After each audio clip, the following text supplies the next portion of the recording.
Ashtavakra మహాగీత chapter 8 talk 23. ఇప్పటి వరకు అష్టవక్ర సంహితలో చాలా అద్భుతమైన అధ్యాయాలు ముగిశాయి. 7 అధ్యాయాలు. అష్టవక్ర మహాగీత మొదలైంది జనకుడి యొక్క జిజ్ఞాసతో. బంధం, మోక్షం, ముక్తి, వైరాగ్యం ఇలాంటివి ఎలా వస్తాయి చెప్పండి అన్నప్పుడు అష్టవక్రుడు సుస్పష్టంగా ఆత్యంతిక అనుభవ జ్ఞానాన్ని స్పష్టమైన తేలికైన మాటల్లో చెప్పేశాడు. సో అష్టవక్రుడు చెప్పిన మొదటి అధ్యాయం యొక్క సారం కొన్ని మాటలు చెప్పుకోవాలంటే, నా అని అనుకుంటున్నావు కాబట్టి బంధం ఉంది, అది తీసేస్తే మోక్షమే మిగిలింది. మోక్షం నీ సహజ స్వభావం, సహజ జ్ఞానం నీ సహజ స్వభావం, దానికోసం ప్రయత్నం అక్కర్లేదు, సాధన అక్కర్లేదు అని చెప్పిన తర్వాత జనకుడు ఒక ఆకస్మిక అహోభావానికి లోనై తనలో కలిగిన రకరకాల సంవేదనల్ని ఏకరువు పెట్టాడు. చైతన్య రసాన్ని నేను అన్నాడు, నిర్గుణుణ్ణి నిరాకారుణ్ణి నేను అన్నాడు, వేటితో నాకు సంబంధం లేనన్నాడు, ఈ శరీరానికి ఈ సమస్త సృష్టికి కాంతినిస్తున్న వాడిని నేను అన్నాడు, నా వల్లే అవి ప్రకాశిస్తున్నాయి అన్నాడు, అవి ఉన్నా లేకపోయినా నేను అన్నది ఉంది అన్నాడు. ఆ నేను అన్నది ఒక శుద్ధ చైతన్య స్వరూపం మాత్రమే తప్ప ఒక ఐడెంటిటీ కాదన్నాడు. అదేవిధంగా ఇట్లాంటి విషయాల్ని గమనించిన నిపుణుణ్ణి తద్వారా ఆశ్చర్యం, మహానుభావ ఆశ్చర్యం, నాకు నేనే నమస్కరించుకుంటున్నానన్నాడు. ఇంకా ఎలాగైతే అలలు నీటిలో కలిసిపోతాయో అట్లా ఈ విశ్వమంతా నాలో కలిసిపోతుంది, ఉన్నదంతా ఆత్మ పదార్థమే అని చెప్పిన తర్వాత అష్టవక్రుడు చిన్న ప్రశ్న వేశాడు. నీ అనుభవం నిజమైనదా కాదా అని ఎట్లా తెలుస్తుంది? ఎవరెవరు చెప్పినవి నా ముందు చెప్తున్నావా? ఎందుకంటే ఒక జ్ఞాని, ఒక తాగుబోతు, ఒక పండితుడు, ఒక పామరుడు నువ్వు చెప్పిన విషయాన్ని చెప్పవచ్చు. అహం బ్రహ్మాస్మి అనవచ్చు, నేను చైతన్య రూపాన్ని అనవచ్చు, చైతన్య రసాన్ని అనవచ్చు, ఉన్నదంతా ఒక్కటే, అదే నేను, అదే ఆత్మ నేను చెప్పవచ్చు, నేను సాక్షిని అనవచ్చు. విశ్వ సాక్షి సుఖీభవ. సో విశ్వాన్ని సాక్షిగా దర్శిస్తూ సుఖంగా ఉన్నవాడిని నేను చెప్పవచ్చు. అయినప్పటికీ అది నిజమా కాదా అని రూఢి ఎట్లా? ఆలోచించుకో ఒకసారి. ఇక్కడి నుంచి వెళ్ళిపోయి నువ్వు మళ్ళీ తిరిగి విషయవాంఛల్లో పడతావేమో, మోక్షం వచ్చింది కదా అని రాజ్యాన్ని త్యజిస్తావేమో. చెప్పడానికి ఏముంది, ఏదైనా చెప్పొచ్చినప్పుడు జనకుడు కాస్త చిరునవ్వు నవ్వి చెప్తాడు, మీ ప్రశ్న నాకు అర్థమైంది, మీ ప్రశ్నకి నేను నన్ను నేను సమర్థించుకునే పద్ధతిలో జవాబు ఇవ్వడం లేదు, ఉన్నదేదో చెప్తాను. ఈ ప్రపంచంతో ఒక లీలలా చూస్తున్నవాడిని, నాకేది అంటుకోదు అని చెప్పాడు మళ్ళీ. అప్పుడు అష్టవక్రుడు జనకుడితో అన్నాడు, నువ్వు చెప్పింది చాలా బాగుంది, నీకు మోక్షం కావాలి, అది చాలా సింపుల్. నీ దగ్గరున్న దాన్ని త్యాగం చేసి తద్వారా మిగిలింది మోక్షమే. ఏముంది అందులో? దేహాభిమానాన్ని త్యాగం చేయి, మనస్సు యొక్క స్థితి తద్వారా ఉత్పన్నమయ్యే అలల్లాంటి సుఖ దుఃఖాలని త్యాగం చేయి, విషయవాంఛల్ని, ప్రాపంచిక విషయాల్ని త్యాగం చేయి, అట్లాగే సమస్తాన్ని త్యాగం చేయి. అట్లా ఆ త్యాగం వల్ల నీలో ఒక లయం ఏర్పడి మోక్షానుభూతి కలుగుతుంది, లయం వ్రజ అన్నాడు. దానికి మళ్ళీ జనకుడు, నాకు అర్థమైంది, మీరు నన్ను టెస్ట్ చేస్తున్నారు, సో నేను గ్రహించేది లేదు, త్యాగము చేసేది లేదు, అట్లాగే లయమయ్యేది లేదు, తద్వారా మోక్షం లేదని డిక్లేర్ చేశాడు. సో అష్టావక్రుడు చాలా ఆనందపడిపోయి విని ఉంటాడు ఈ మాటల్ని. ఎందుకంటే ఈ ప్రపంచంలో ఏ ఆధ్యాత్మిక గురువు దగ్గర నిలబడ్డ శిష్యుడు ఈ మాటలు చెప్పి ఉండలేదు. మొట్టమొదటిసారి భూమి మీద ఇట్లాంటి మాటలు జనకుడు చెప్తున్నాడు. అష్టావక్రుడి యొక్క స్థితి అదే. ఏ జ్ఞానోదయం పొందిన వ్యక్తి అయినా అనుభవించే అత్యున్నతమైన స్థితి అదే. అది ప్రదర్శించే స్థితి కాదు, అదొక దర్శనం. ఉన్నది ఉన్నట్టుగా చూడడం, ఉన్నది ఉన్నట్టుగా చెప్పడం, ఇలాంటి ఊహని జోడించకుండా తన స్థితిని యథావిధిగా వ్యక్తపరచడం. సో జనకుడు ఆ విధంగా తన స్థితిని యథావిధిగా వ్యక్తపరిచాడు. మీరు అంటున్న ఈ 4 సూత్రాలు, 4 మాటలు బాగున్నాయి, కానీ అవి నాకు ఎట్లా వర్తిస్తాయి గురూజీ, కొంచెం చెప్పండి. ఏ విధంగా వర్తిస్తాయి అసలు? నేను లయాన్ని పొందడం ఏమిటి, తద్వారా మోక్షాన్ని అనుభూతి చెందడం ఏమిటి? అసలు నాదంటూ ఒకటి ఉంటే కదా నేను త్యజించడానికి. అసలు నేను గ్రహించింది లేదు, త్యజించింది లేదు. చూడ్డానికి ఇట్లా కనిపిస్తుంది, సముద్రంలో అలలు రేగినట్టు. అలల్లాగా కనిపించినప్పటికీ అల సముద్రాన్ని సృష్టించలేదు. సముద్రములో భాగము అల. అట్లా సముద్రము అలను సృష్టించడము లేదు, సముద్రంలో అలలు కరిగిపోవడం లేదు. ఉన్నదంతా సముద్రమే, ఉన్నదంతా చైతన్య స్వరూపమే అని చెప్పిన తర్వాత అప్పుడు అష్టావక్రుడు మొట్టమొదటిసారి సంతృప్తి చెందిన ఒకానొక శుద్ధ మనస్సుతో తన శిష్యుడి యొక్క స్థితిని అభినందిస్తూ ఇంకొన్ని మాటలు చెప్పాడు. ఇక్కడ అష్టావక్రుడు జనకుడిని సమర్థిస్తున్నాడు, సలహాలు ఇవ్వడం లేదు. క్రాస్ చెక్ చేసుకుని అష్టావక్రుడు కూడా చెప్తున్నాడు కొన్ని మాటలు. ఆ కొన్ని మాటల సారాంశమే ఈ చాప్టర్ 8. సో అష్టావక్రుడు జనకుడితో అంటున్నాడు, తదా బంధో యదా చిత్తం కించద్వాంఛతి శోచతి కించిత్ ముంచతి గృహ్ణాతి కించిత్ హృష్యతి కూప్యతి. అష్టవక్రుడు కన్ఫర్మేటివ్ స్టేట్మెంట్స్ ఇస్తున్నాడు ఇక్కడ. తదా బంధో యదా చిత్తం కించిత్ ద్వాంఛతి శోచతి కించిత్ ముంచతి గృహ్ణాతి కించిత్ హృష్యతి కుప్యతి. అంటే ఏం చెప్తున్నాడు? జనక మహారాజుతో, తన ప్రియ శిష్యునితో బంధ మోక్షాల యొక్క వ్యవస్థని మళ్ళీ అష్టావక్రుడు చెప్తున్నాడు. నువ్వు చెప్పింది బాగుంది, నన్ను తిరిగి చెప్పని అంటున్నాడు. అంతే. నేను చాలా సంతృప్తి చెందాను నీ మాటలకి. నువ్వు ఒకానొక అనుభవ సిద్ధిలో నుంచే ఇది మాట్లాడుతున్నావని నాకు రూఢి అయినది. అందుకని మళ్ళీ ఒక్కసారి విను. సో ఓ జనక, రకరకాలుగా నీ అనుభవ జ్ఞానాన్ని పరీక్షించి చూశాను నేను. నెగ్గావు, చాలా సంతోషం. సో నేను ఆత్మస్వరూపుణ్ణి. ఈ త్యాగ గ్రహణాలు ఇట్లాంటి కల్పనలు నాకు లేనే లేవు. తద్వారా లయము లేదు, మోక్షము లేదు అన్న నీ మాట నాకు చాలా చాలా చాలా నచ్చింది. ఊహించే మనిషి ఇటువంటి స్టేట్మెంట్స్ ఇవ్వలేడు. తన స్థితిని తాను క్రాస్ చెక్ చేసుకున్నవాడు మాత్రమే అట్లా చెప్పగలడు.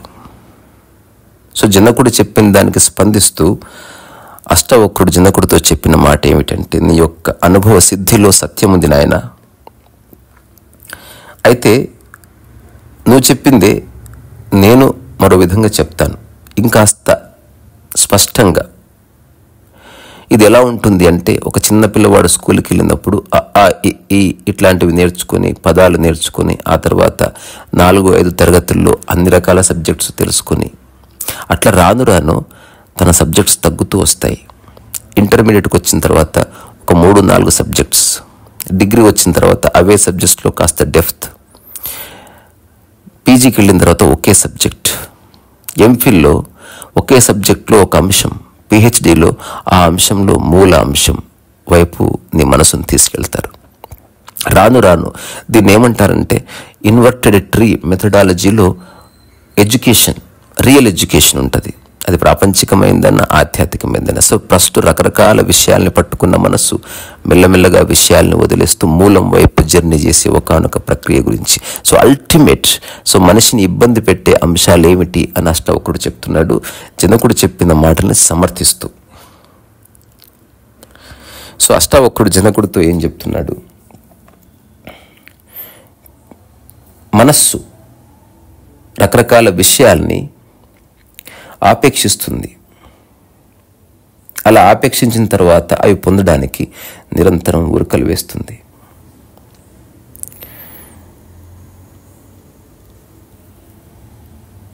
సో ఆ పదార్థాలు ఒకవేళ లభించకపోతే దుఃఖిస్తుంది.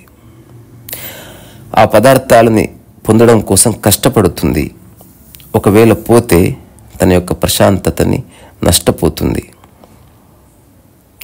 ఇట్లా రకరకాల అవస్థలు పడి చివరికి వాటిని తనలో నిలుపుకోలేక విడిచిపెడుతుంది.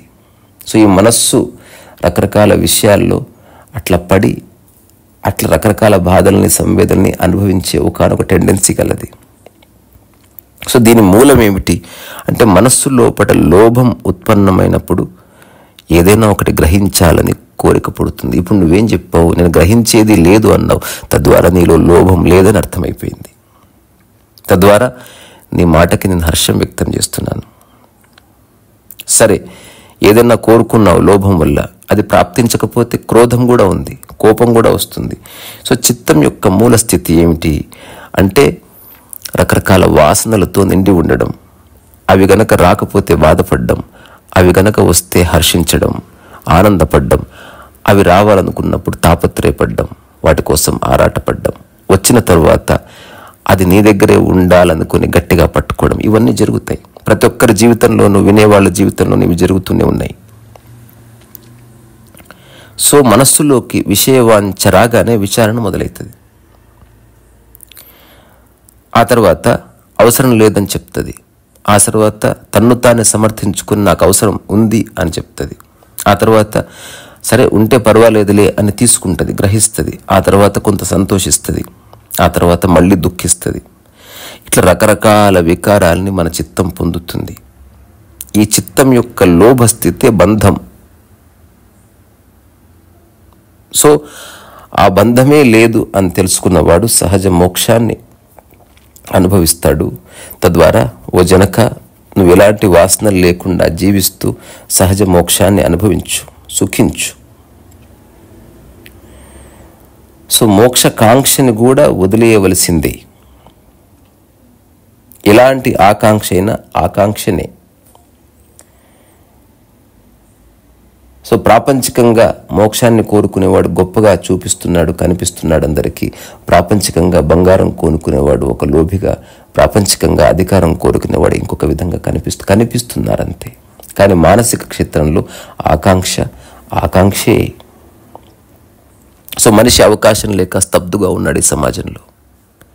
నేను ఒకసారి ఆటోలో వస్తూ అప్పుడున్న ఒక పొలిటీషియన్ జైల్లో పడితే ఆటో డ్రైవర్తో అన్నాను, ఈ కరప్షన్ కేసులో ఒక పొలిటీషియన్ జైలుకు వెళ్ళాడు, కరప్షన్ తప్పు కదండి అన్నప్పుడు అతను ఒక మాట చెప్పాడు, ఏం తప్పు కాదు సార్,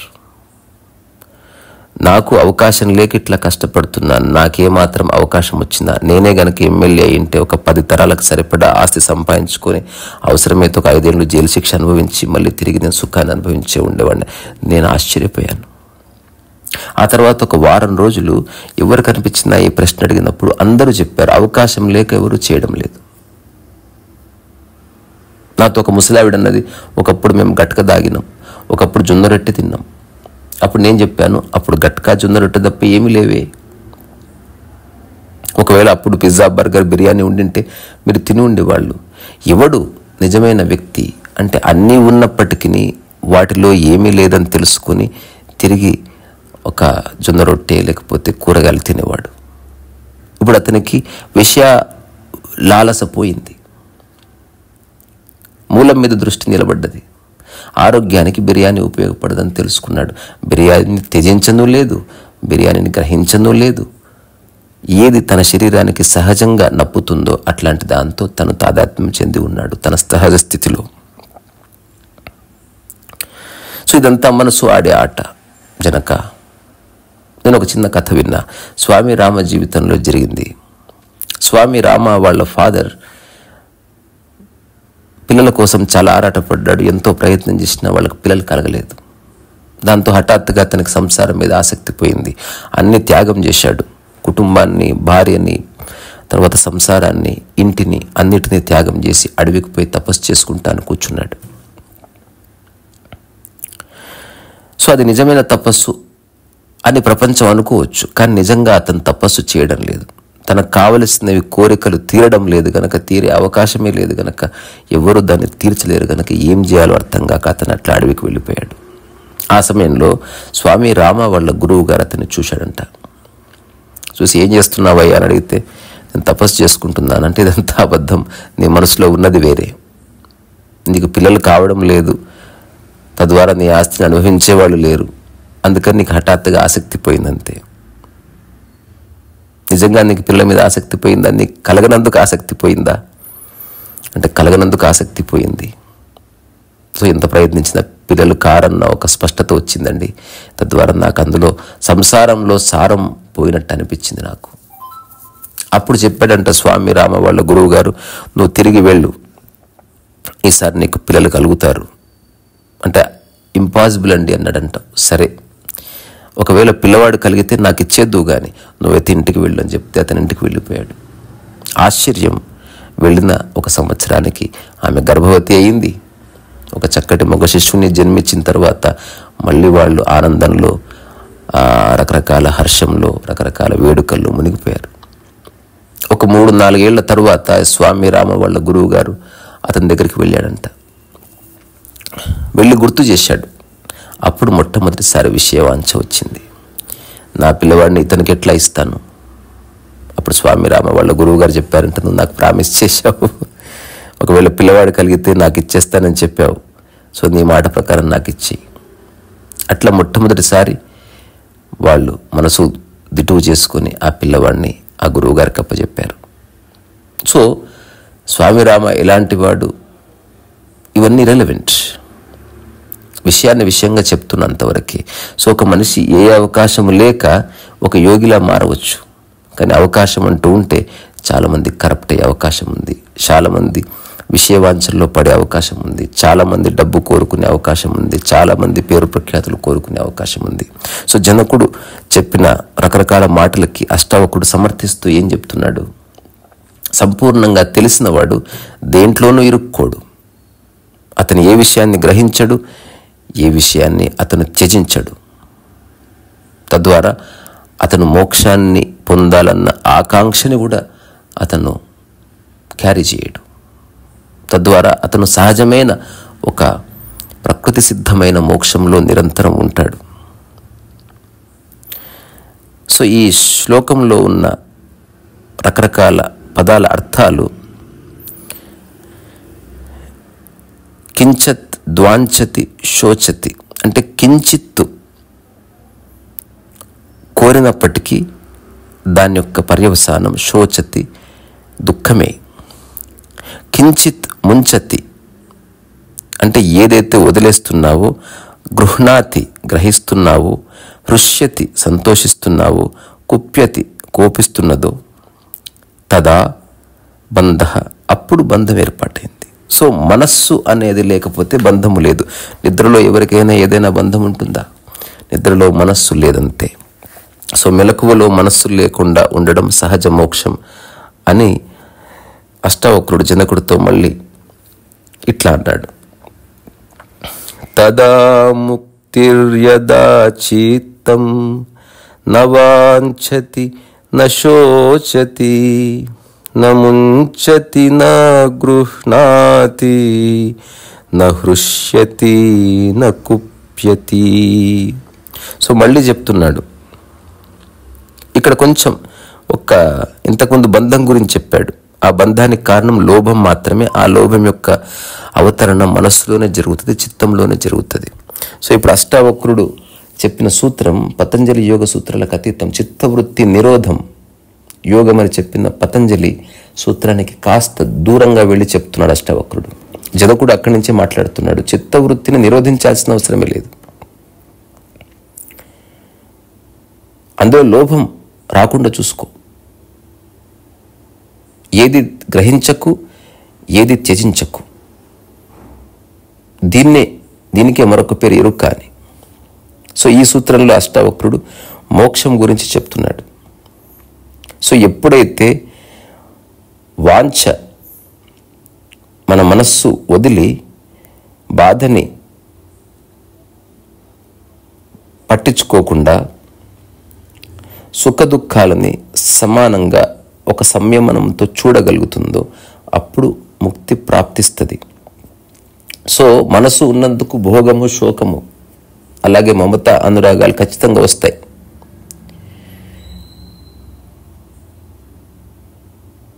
సో ఇలాంటి భోగాలు, శోకాలు వచ్చినప్పుడు దానికి మనం హర్షించటం కానీ దుఃఖించటం కానీ రెండు అవివేకపు చేష్టనే అని చెప్తున్నాడు అష్టవక్రుడు. సో మనిషి ఒక సహజ ప్రజ్ఞాస్థితిలో ద్వంద్వాలని ఒకే విధంగా చూడగలగాలి, దాంట్లో పార్టిసిపేట్ చేయకుండా, ఇంటర్ఫియర్ కాకుండా. సో సుఖ దుఃఖాలని జస్ట్ చూడు, వాటిని జయించేది లేదు, గ్రహించేది లేదు, అండ్ త్యాగం చేసేది లేదు. నీ మనసులో వచ్చే రకరకాల వికారాలని ఒక్కసారి చూడు. సో జ్ఞాని ఎవడు అంటే విషయవాంఛల్ని పట్టించుకునేవాడు.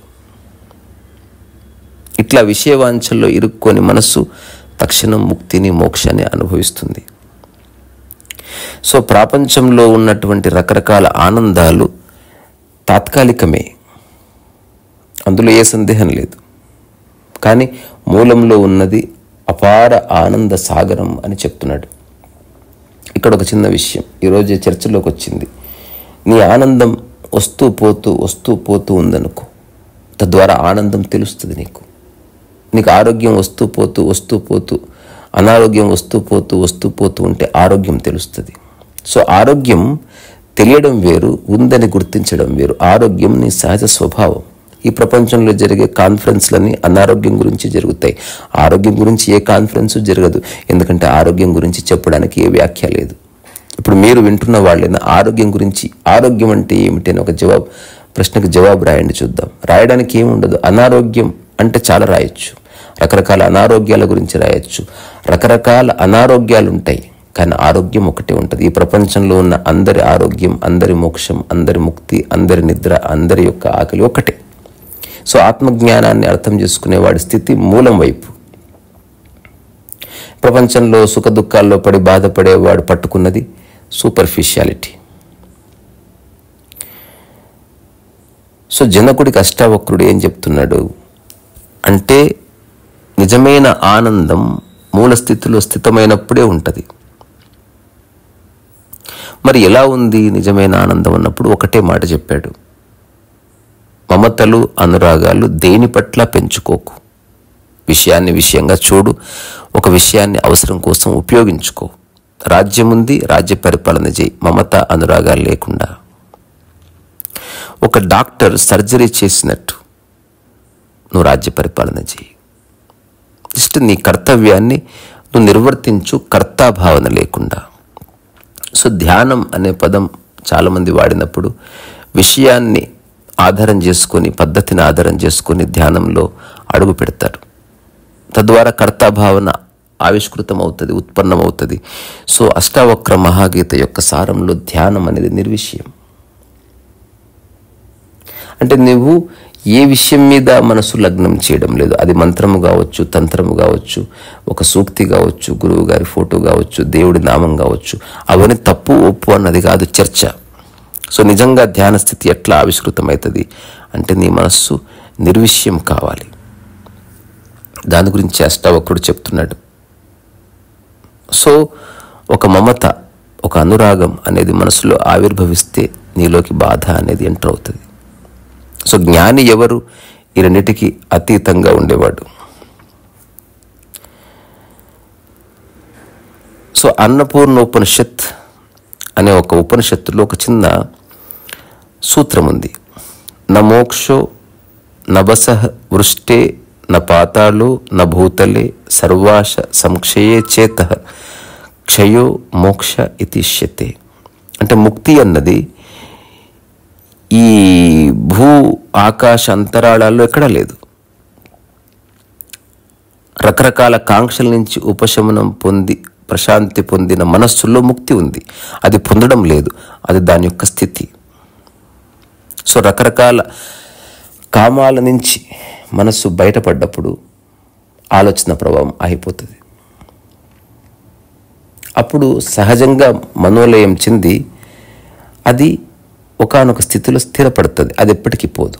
ఎగ్జాంపుల్, మీ యొక్క ఆరోగ్యం గడిచిన ఒక 20 ఏళ్ళలో చెడిపోలేదనుకోండి, తద్వారా మీకు ఆరోగ్యం ఎప్పటికీ తెలియదు. మీ శరీరంలో అన్ని అవయవాలు నిజంగా బలంగా ఉంటే, ఏ నొప్పులు లేకపోతే మీకు శరీరం తెలియదు. తలనొప్పి తెలియాలంటే, తల తెలియాలంటే తలనొప్పి ఉండాలి. సో నిజంగా జీవితం తెలిసిన వాడికి జీవిస్తున్నట్టు తెలియదు, స్థితి మాత్రమే ఉంటుంది. సో అష్టావక్రుడు చెప్తున్నది ఒక అల్టిమేట్ స్థితి గురించి. ఆ తర్వాత అష్టావక్రుడు జనకుడితో ఇట్లా చెప్తున్నాడు, తదా బంధో యదా చిత్తం సక్తం కాన్వపి దృష్టిషు తదా మోక్షో యదా చిత్తం అసక్తం సర్వదృష్టిషు. ప్రతి దాంట్లో ఒక తేలికైన ఫైనల్ కల్మినేషన్ పాయింట్ చెప్పేస్తున్నాడు.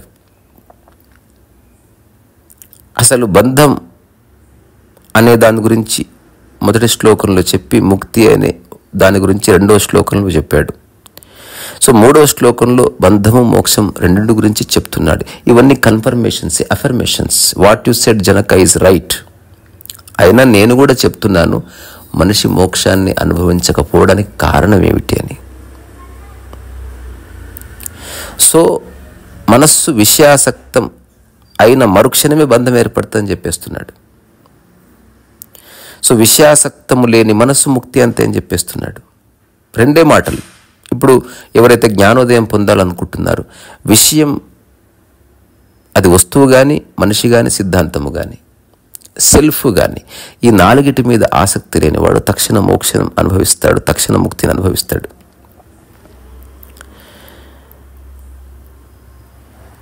సో ఏవేవైతే మనకు బాహ్యంగా కనిపిస్తున్నాయో అవన్నీ అనాత్మ. అవన్నీ జస్ట్ ఈ ప్రపంచంలో నీ యొక్క కదలికలు హాయిగా ఉండటానికి ఉపయుక్తాలు అంతవరకే. అట్లాంటి వాటితో నిన్ను నువ్వు జోడించకు. వాటిని జస్ట్ అవసరం కోసం వాడుకో. వాటిని నువ్వు ఇప్పుడు ఎగ్జాంపుల్ ఒక ఫోన్ కొనుక్కున్నావు అనుకో, ఆ ఫోన్ని గ్రహించకు. తద్వారా ఫోన్ మీద విరక్తి కలిగినప్పుడు త్యజించాలనిపిస్తుంది. Phone just ఉపయోగించుకో. దాన్ని గ్రహించను వద్దు, దాన్ని త్యాగము చేయను వద్దు. తద్వారా ఫోన్ని మోక్షంలో నుంచే నువ్వు పట్టుకున్నావు తప్ప ఫోను వదిలి మోక్షం వైపు వెళ్ళడం లేదు.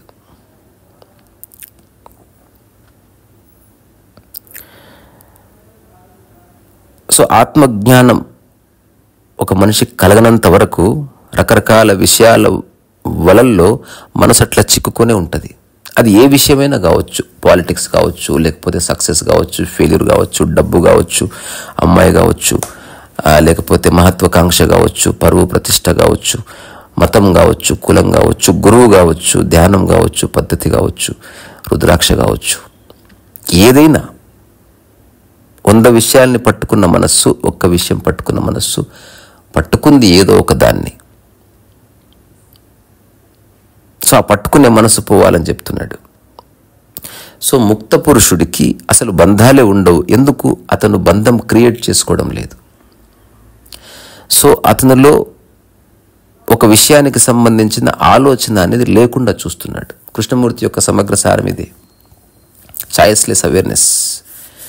ఒక విషయాన్ని విషయంగా చూడు, వస్తువుని వస్తువుగా చూడు, అక్కడితో అయిపోయింది. దాని పేర్లు నామరూపాలతో సంబంధం లేదు.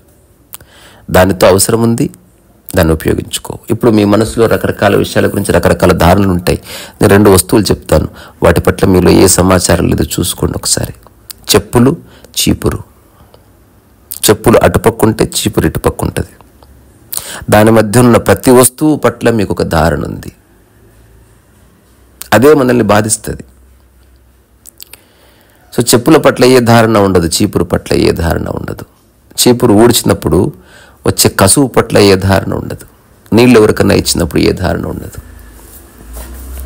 సో అప్రయత్నత ఎక్కడుందో అక్కడ ధారణలు ఉండవు. ఎక్కడ ప్రయత్నం వల్ల నీ జీవితంలోకి ఒకటి ఆహ్వానిస్తున్నావో అక్కడ విషయం పట్ల ఆసక్తి ఏర్పడి మనస్సు స్ట్రాంగ్ అండ్ యాక్టివ్ అవుతుంది. దీనికి ఒక చిన్న ఉపమానం ఉంది.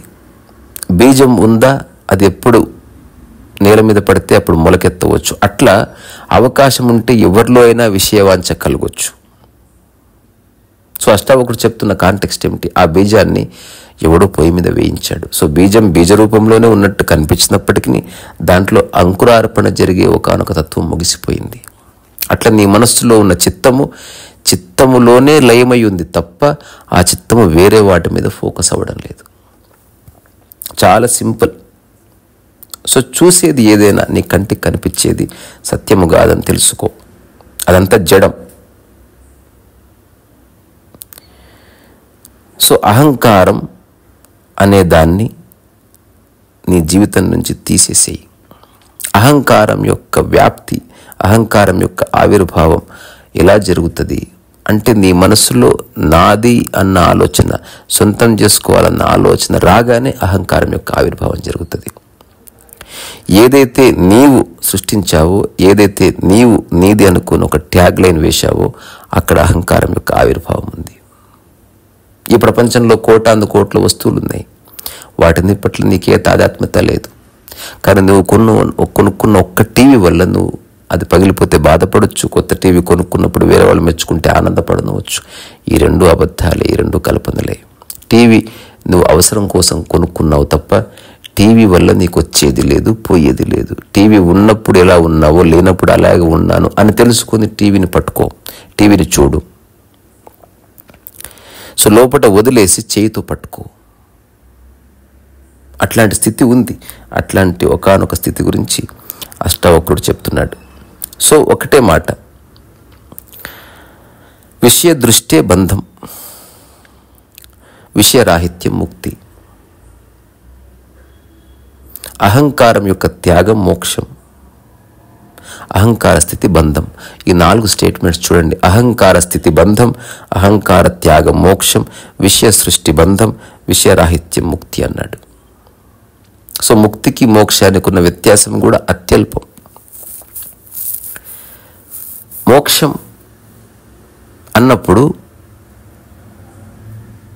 ఇంకేదో ఒకానొక దాని సంబంధం నీలో కలిగి ఉంది, దాని పట్ల మోక్షం అని. ముక్తి అన్నది ఆ మోక్షం నుంచి కూడా విముక్తి కలిగింది. ఆ తర్వాత అష్టావక్రుడు జనకుడితో చెప్తున్నాడు, యదా నాహం తదా మోక్షో యదాహం బంధనం తదా మత్వేతి హేళయా కించిత్ మా గృహోణ విముంచమా. ఇక్కడ ముగిస్తున్నాడు తన యొక్క అబ్జర్వేషన్. సో ఇక్కడ జనకుడు చెప్పిన రకరకాల విషయాల్ని అష్టావకుడు సమర్థిస్తూ ఇంకాస్త సింప్లిఫై చేస్తున్నాడు. ఈ సూత్రాల సారం ఒక్క మనిషి నిజంగా అర్థం చేసుకుంటే ఏ పుస్తకాలు, ఏ సమాచారం, ఏ గురువు, ఏ ఆశ్రమం ఎవరు అక్కర్లే. This is very bold statement, కానీ కరేజ్ ఉండాలి. ఎంత సింపుల్గా చెప్పాడు అసలు. అహంకార స్థితి బంధం అంతే. నా అనే ఒక్క వస్తువున్న బంధం ఏర్పడ్డది. అహంకార త్యాగం మోక్షం. నా అన్న త్యాగం చేసేసావా, మోక్షం ఏర్పడ్డది. విషయ దృష్టి బంధం. ఏదైనా ఇంటికి వెళ్ళినప్పుడు రకరకాల వస్తువులను చూస్తూ ఇది నాకుంటే బాగుండు, ఇంకా నీది కాదు, ఉంటే బాగుండు అనుకున్నావా, బంధం ఏర్పడ్డది. అట్లాంటి విషయాలను వద్దనుకున్నావా, ముక్తి. సో విషయ రాహిత్యం కంప్లీట్గా ఏర్పడడంతో నీకు ముక్తి. సో అందులో మోక్షానికి సంబంధించిన భావన కూడా ఉందని చెప్తున్నాడు. ఇది సత్యం, ఒప్పుకున్నా ఒప్పుకోకపోయినా ఉన్నదంతే. సో ఈ సూత్రం, చివరి సూత్రం 8వ చాప్టర్లో, యదా నాహం తదా మోక్షం యదాహం బంధనం తదా మత్వేతి హేళయా కించిత్ మా గృహాణ విముంచమ. అంటే ఏం చెప్తుడు? అహంకార నిర్మూలన మోక్షం. సో ఈ భావం నీ అర్థం చేసుకోవడానికి నీ జీవితంలో ఈ 2 విషయాల్ని దరిచేయనీయకు. త్యాగం చేయడం, గ్రహించడం. అహంకారానికి ముక్తికి ఒక ప్రబల శత్రువు అని చెప్తున్నాడు. అది ఏ విషయం పట్ల అహంకారమైన, నువ్వు నా అన్నది దేనికి తగిలించిన అహంకారం వస్తుంది. ఈ 3 పదాలు అర్థం చేసుకోవడం చాలా ముఖ్యం. నా, నేను, నాది. నాది అన్నప్పుడు ఒకానొక దాంతో నువ్వు ఏర్పరచుకున్న ఒక బంధం. నేను అన్నప్పుడు దానివల్ల వచ్చిన ఐడెంటిటీ. నా అన్నావా, అది నీ అహంకారం. సో ఐ అనేది ఒక ఈగోయిస్టిక్ స్టేట్. సో ఇప్పుడు నాది అన్నది రిలవెంట్. నీ చుట్టుపక్కల ఏది లేదనుకో, అప్పుడు నాది అన్న భావన ఉండకపోవచ్చు. నీ ఎదురుగా ఒక వ్యక్తి లేడనుకో, నేను అన్న భావన ఉండకపోవచ్చు. కానీ నా అన్న భావన ఏకాంతంలో ఉండొచ్చు. అది పూర్తి చిత్తంలో ఉంటుంది. మీరే ఆలోచించండి. అసలు భూమి మీద మనుషులే లేరనుకో, నువ్వెప్పుడు నేను అనే పదాన్ని వాడవు. అవునా కాదా? నీ ఉంటే నేనున్నాను. అసలు భూమి మీద వస్తువులే లేవనుకో, సొంతం చేసుకునే, అప్పుడు నాది అనే భావన పోయింది. కానీ నా అన్న భావన ఎప్పుడు ఉండి ఉండవచ్చు. సో ఇది వెరీ సటల్. సో అష్టావక్రుడు కంక్లూడ్ ఏం చేస్తున్నాడు అంటే, ఈ భూమి మీద త్యాగము కానీ గ్రహణము కానీ లేకుండా చేసే రకరకాల పనులు ఒక లీలామాతుడిలా చేయి అని చెప్తున్నాడు. సో అకర్త ఆత్మజ్ఞానం అనేది, కర్త జ్ఞానం అన్నది, భావన అన్నది లేకుండా జీవిస్తున్నావు. చాలా బాగుంది. అయితే ఊరికి కొన్ని విషయాలు చెప్తాను. ఏదేమైనా అన్నిటి యొక్క మూలంలో అహంభావం ఉంది. దాన్ని కొంచెం కూడా నీ జీవితంలోకి ఆహ్వానించకు. తద్వారా ఏది నువ్వు పరిత్యాగం చేసే అవసరమే ఉండదు. దేని పట్ల కర్తాభావన క్రియేట్ చేసుకోకు. అంటే స్టాప్ క్లెయిమింగ్. సో ఈ అహంకార కంప్లీట్గా సమస్యన క్షణంలో నీకు మోక్షం, ముక్తి అనేది అత్యంత సహజంగా ఆవిర్భావం జరుగుతుంది. సో కర్తృత్వాభిమానాన్ని వదిలేసి నువ్వు సహజ మోక్షాన్ని పొందు అని చెప్తున్నాడు. ఆ తర్వాత అష్టావక్రుడు జనకుడికి చెప్తున్నాడు, నేను ఆత్మను, నేను అనాత్మను, నేను జ్ఞానిని, నేను అజ్ఞానిని, ఇది నేను చేస్తున్నాను, అది నేను చేయడం లేదు, ఇది సాధ్యం చేయగలను, ఇది చేయలేను, నేను నిశ్చలుడను, అనిశ్చలుడును, నేను పండితుణ్ణి, పామరుణ్ణి. ఇట్లాంటి అన్ని విషయాల పట్ల నువ్వు అభిమానశూన్యుడివిగా. ఎందుకంటే ఏది నీ స్థితితో ఆ స్థితిని నువ్వు ఎప్పుడు చర్చించవు, ఆ స్థితిని ఎప్పుడు ప్రొక్లెయిమ్ చేయవు. ఎవరికి చెప్పవు ఇది నా చెయ్యని. నీది చెయ్యని నీకు స్పష్టంగా తెలుసు కాబట్టి. ఏది నీకు పరిపూర్ణంగా నీలో భాగమై ఉందో అది ఎప్పుడు నువ్వు చెప్పుకోవు. సో ఆత్మ అన్నది నీకు సపరేట్గా ఉన్నంత వరకే చెప్పుకోవడం ఉంటుంది. ఆత్మ నీలో భాగం, నీవే ఆత్మ అని తెలిసిన తర్వాత ఎవరికి చెప్తావు? ఉన్నదంతా దానిలో భాగం అని తెలిసిన తర్వాత వినేవాళ్ళు ఎవరు? ఉన్నదంతా నేనే అని తెలిసిన తర్వాత నువ్వెవరు? వేరే వాడెవడు? తద్వారా మోక్షము లేదు, తద్వారా బంధము లేదు. ఈ భూమి మీద ఉన్న వస్తువులన్నీ నీవే అనుకో, బంధం ఉండదు. ఆ అన్ని వస్తువులు ఇంకొక వ్యక్తి కన్నేస్తే బంధం వస్తుంది. అవి నావండి అంటావు. మీరే చెక్ చేసుకోండి. మీ ఇంట్లో మీరు ఉన్నారు, అన్ని వస్తువులు ఉన్నాయి, ఎప్పుడు వాటి పట్ల బంధం ఉండదు మీకు. అంతలో ఒక వ్యక్తి వచ్చాడు తన వస్తువు తీసుకొని, వెంటనే నీ వస్తువుల పట్ల నీకు దృష్టి ఏర్పడుతుంది, బంధం ఏర్పడుతుంది. సో ఈ భూమి మీద ఉన్నదంతా నీవే అనుకుంటే ఏ బంధము లేదు. తద్వారా నువ్వు గ్రహించిన అవసరము లేదు. గ్రహించినప్పుడు త్యాగము చేయాల్సిన అవసరం లేదు. తద్వారా త్యాగము, గ్రాహ్యము రెండూ లేవు కాబట్టి మోక్షము లేదు. సో ఈ లాస్ట్ కపుల్ ఆఫ్ టాక్స్లో ఒకటే విషయం మాటికి చెప్పబడుతుంది. అది మీరు కూడా రిజిస్టర్ చేసుకోండి. చెప్పిందే చెప్తున్నాడు అనుకోవద్దు. చెప్పిందే చెప్పడం వేరు, చెప్పింది అర్థం కావడం వేరు. అర్థం చేసుకోవాల్సిన విషయం ఇంతే. ఏది ఇక్కడ నీది కాదు, కానీ వాటితో అవసరాలు ఉన్నాయి. అవసరాలు మాత్రమే తీర్చుకో. నా లేకుండా ఒక వస్తువును పట్టుకో. వస్తువుని చేయితో పట్టుకో, మనసులో పట్టుకోకు. తద్వారా మోక్షంలో నుంచి ఒక వస్తువుని నువ్వు పట్టుకున్నావు తప్ప ఆ వస్తువుతో నీకే బంధం లేదని నీకు అనుభవంగా తెలిసిన క్షణం అష్టావక్రుడు ఏం చెప్తున్నాడో, జనకుడు ఏం చెప్తున్నాడో స్పష్టంగా అర్థమవుతుంది. సో అప్రయత్నంలోకి రా. అష్టావక్రుడు చెప్తున్న స్థితి, జనకుడు చెప్తున్న స్థితి అల్టిమేట్ స్టేట్ అది. సో ఏ విషయాలందు అభిమానం లేనప్పుడు నీ ఉండే స్థితి సచ్చిదానందం. అది సహజంగా దానికంటూ ఒక వెలుగు ఉంటుంది, దానికంటూ ఒక బలం ఉంటుంది. అది న్యాచురల్ స్ట్రెంగ్త్. ఒక చిన్న కొమ్మ మీద ఒక ఫ్లవర్ అట్లా నిలబడుతుంది గాలి కూగులాడుతూ. దాని బలం అది. సున్నితత్వమే దాని బలం. ఇలా చేయి తగిలిస్తే పువ్వు విరిగి కింద పడవచ్చు, బట్ అది ఎవ్వరు ముట్టుకోకపోతే దాని శిఖరం మీద ఎంత అద్భుతంగా నిలబడుతుంది.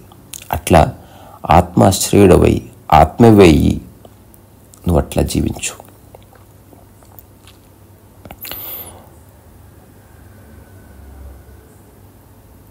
చివరికి ఒక మాట అంటున్నాడు, నేను పండితుణ్ణి, నేను పామరుణ్ణి, నేను నిశ్చలుణ్ణి, అనిశ్చలుణ్ణి, ఇది చేయను, అది చేస్తాను, నాకు ఇది సాధ్యం.